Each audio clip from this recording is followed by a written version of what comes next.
Update 1.5 for Cyberpunk 2077 is here and it's absolutely massive. It features a ton of the stuff that you likely requested, including customizable and buyable new apartments, character customization, new weapons, a complete skill and AI revamp, and much more that we will check in this video. And of course, we also don't have to wait for the next gen upgrade because it's also dropping today. So if you're paying attention right now to your downloads, you should see about 50 gigs of downloads happening as we speak. So let's begin.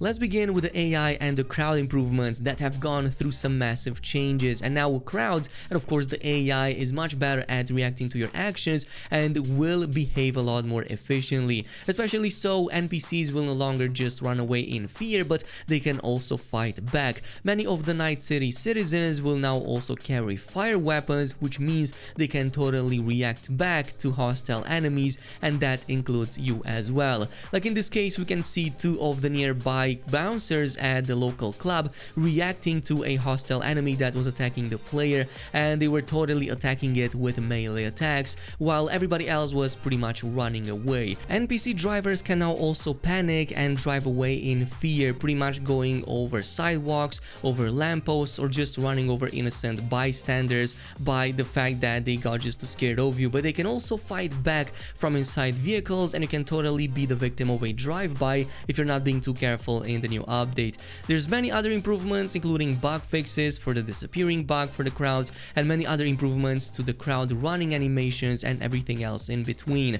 Of course, it doesn't just stop there. We also have to talk about a brand new feature which comes in the form of completely new buyable, or should I say rentable and customizable apartments. So the home makeover is going to be part of a new DLC that yes also goes live today, where you can go ahead, access a new website at the terminal in V's apartment, and this will give you the option to either rent new apartments throughout the city or customize your current one. And of course, there is going to be a number of skins for the current V's apartment. One of them that was applied during the stream was the Flamingo City that cost about 10k eddies, and you can expect similar sums of money to be paid for other similar skins, and obviously these will also change slightly how V's apartment will look like. Now I kind of wish that in this case there were more new elements added, not just a recolor, but if you want a lot more new things, you should definitely check the rent option instead.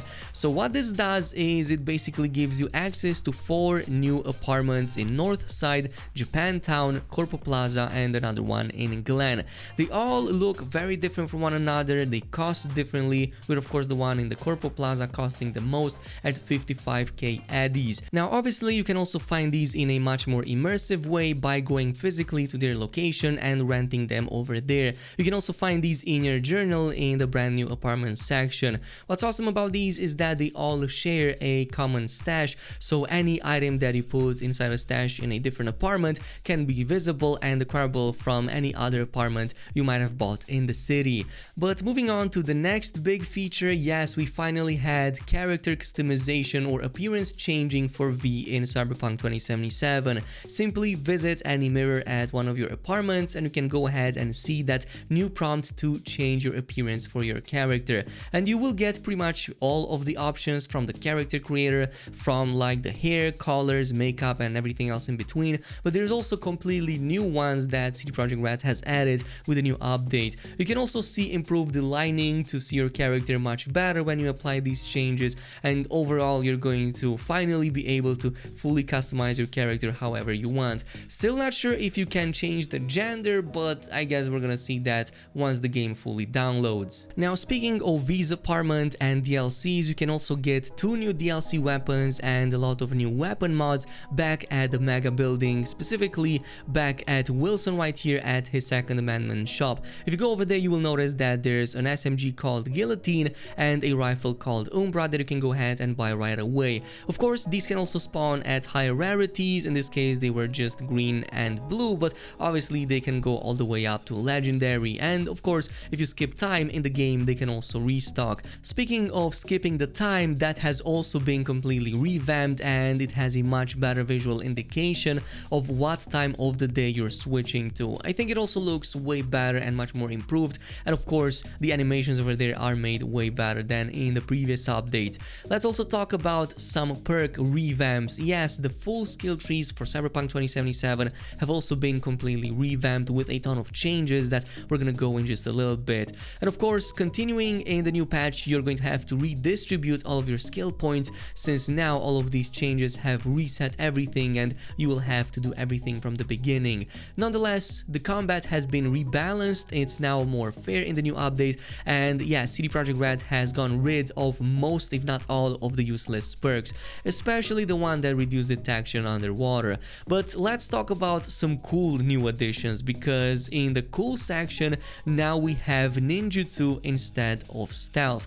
In this section, the highlight is the change to the dagger dealer, the throwing knives, which no longer get consumed in the new update, but rather they are an ability on cooldown. So when you equip a dagger, you can now throw it, and instead of being consumed, it will go on a slight cooldown indicated by this new UI circle.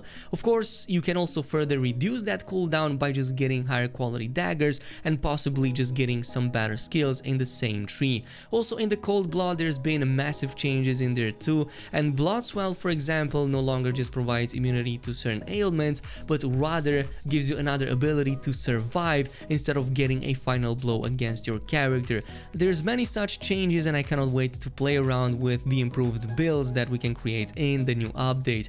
Now, moving to other improvements, let's also talk about some of the vehicles in the game. Now you will see that almost every single bike in Night City will have neon rims, and yes, you can totally go ahead and activate these pretty much like any headlights for cars by either pressing E on the keyboard or the left stick on the controller.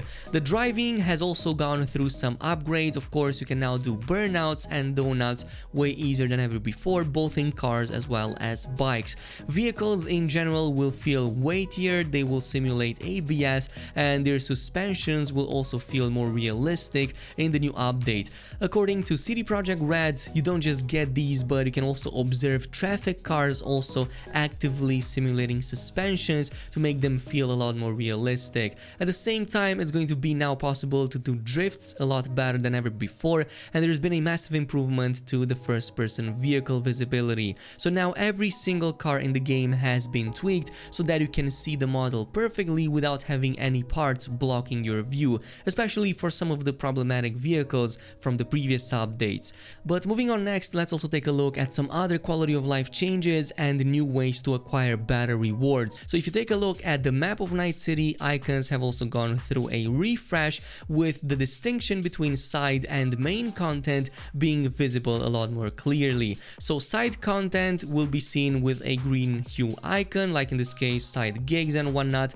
Meanwhile, the yellow color will be kept for only the main quests. Fixers have also gone through some improvements, and you can now hover over their icons on the map and see them more clearly. And not just that, you can also see their gigs, be it the remaining ones as well as the ones that you have already completed and how many you still have left. And you will definitely now want to complete all of the gigs for every single specific fixer, since CD Projekt Red has confirmed there's going to be additional rewards that you will get at the end of them when you fully complete them, which comes in the form of an additional call that you get from these fixers, and they will indicate exactly what you need to do in order to get those rewards. There's also other quality of life changes. You can now fully reject calls from NPCs. That was a pretty big annoyance in the previous update.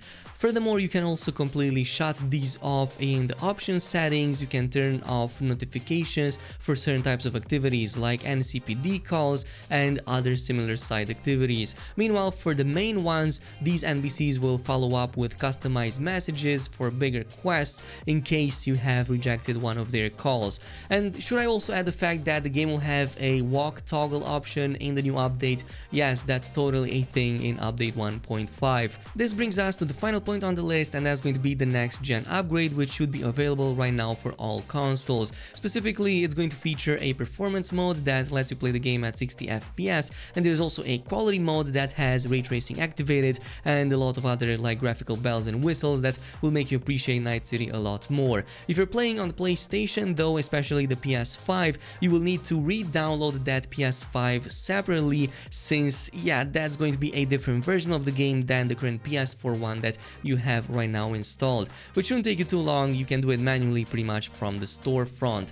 And this is pretty much it with the big update 1.5. It definitely blew me away, and it definitely seems to fit everything that I ever wanted from the game. As always, totally let me know down below what is your opinion on the update, and I'll see you guys in the next video.